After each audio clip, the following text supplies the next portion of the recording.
এটা আমাদের বকখালি। আর আজ কিন্তু বকখালি গিয়েছিলাম ফুটবল খেলা দেখতে। আজকে কিন্তু বকখালিতে একটি টুর্নামেন্ট খেলা হচ্ছে ফুটবলে, যেখানে কিন্তু খেলা দেখতে গিয়েছিলাম। আর দেখতে পাচ্ছ কি সুন্দর চমৎকার খেলা হচ্ছে, আর মাঠ কিন্তু পুরো কাদায় ভর্তি।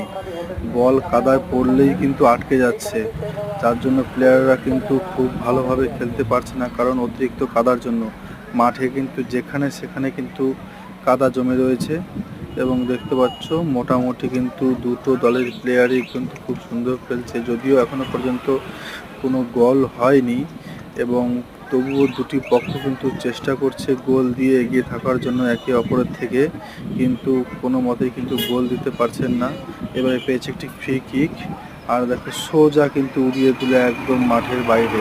ফ্রি কিকটা কিন্তু সদ্ব্যবহার করতে পারলো না, আবারও শট হয়েছে, বল হেড করেছে এবং আবারও কিন্তু বল একে অপরে ধরে খেলার চেষ্টা করছে, কিন্তু এখনো পর্যন্ত কোনো গোল হয়নি।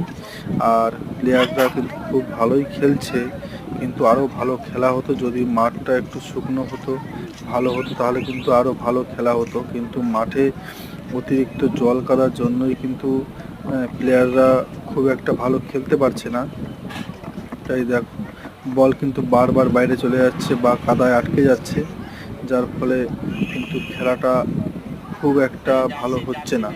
আরও ভালো হতে পারতো, ভালো ভালো প্লেয়ার এসেছিল বাইরে থেকেও, এবং এখানে কিন্তু দু একটি করে নাইজেরিয়ান প্লেয়ারও দেখা যাচ্ছে, যদিও কিন্তু সেখানে খেলাটা যতটা ভালো হওয়ার কথা, কিন্তু এই অতিরিক্ত কাদার জন্য কিন্তু ভালো হচ্ছে না। প্লেয়াররা প্রায়শই কিন্তু এই কাদার মধ্যে পড়ে যাচ্ছে। তা তোমরা কে কে এসেছিলে বকখালি খেলা দেখতে?